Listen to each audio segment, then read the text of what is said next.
guys, perkenalkan nama saya Deborah dari kelas 6 Raja 4. Kali ini saya akan menjelaskan kembali sistem penanggalan gerhana bulan dan gerhana matahari. Nah, kita harus tahu dulu apa yang dimaksud dengan sistem penanggalan.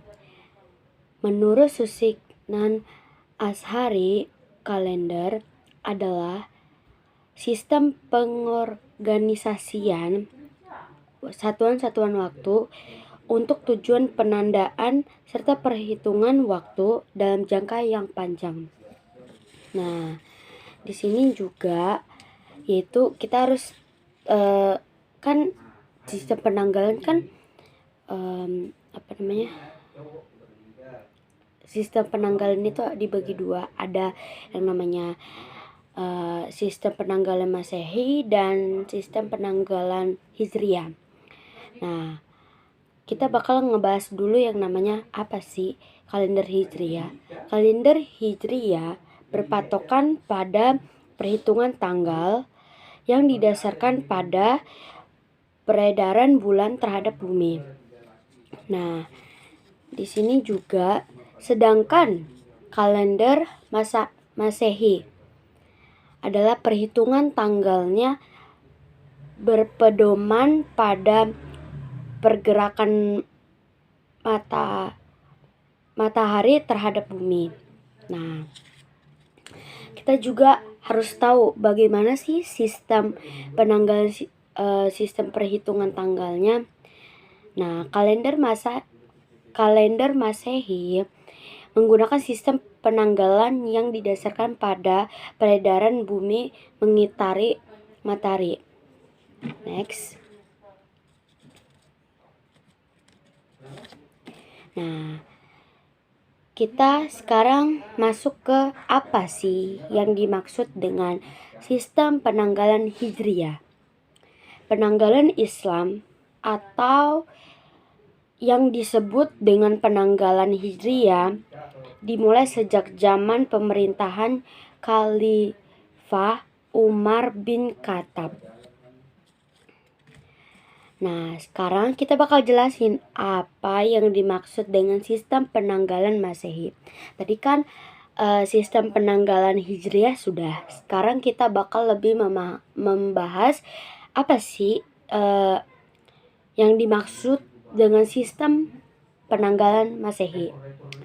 Nah, sistem penanggalan Masehi itu adalah perhitungan kalender Masehi didasari oleh putaran bumi mengelilingi matahari.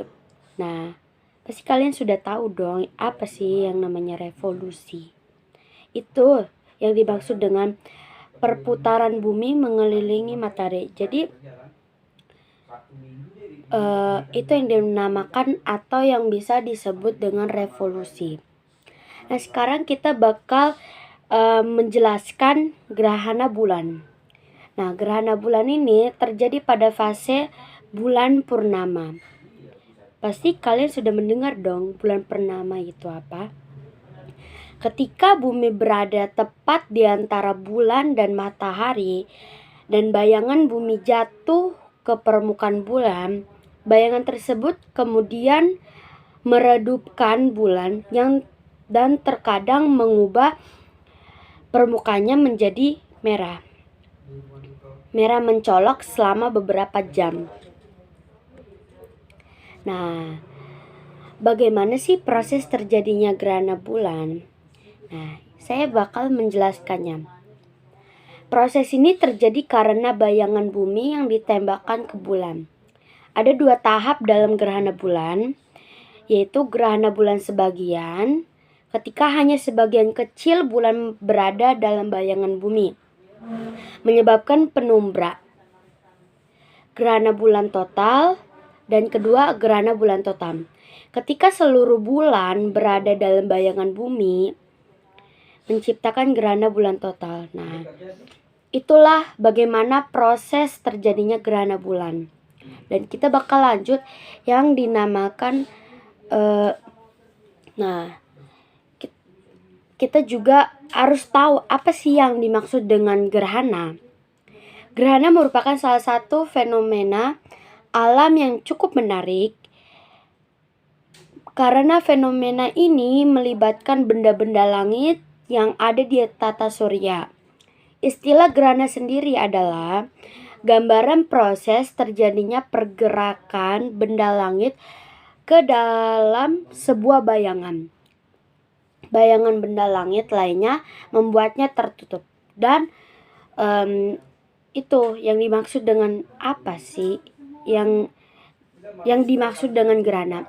Nah, itu orang suka apalagi yang suka IPA pasti tahu banget dan suka banget ngelihat fenomena alam ini. Oke, kita bakal lanjut yang dinamakan gerhana matahari. Nah, bagaimana sih prosesnya dan terjadinya terjadinya gerhana matahari. Nah, gerhana matahari terjadi saat matahari, bumi, dan bulan berada pada satu garis yang sama atau posisi sejajar. Biasanya saat gerhana matahari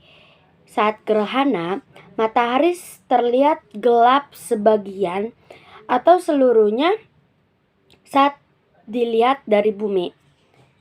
Nah, kita bakal menjelaskan apa sih yang menyebabkan gerhana matahari ini terjadi. Nah, gerhana matahari total terjadi karena bulan berada pada posisi sejajar atau posisi yang sama dengan matahari dan bumi.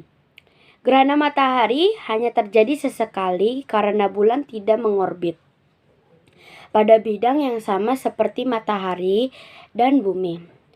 Nah, sekian dan terima kasih.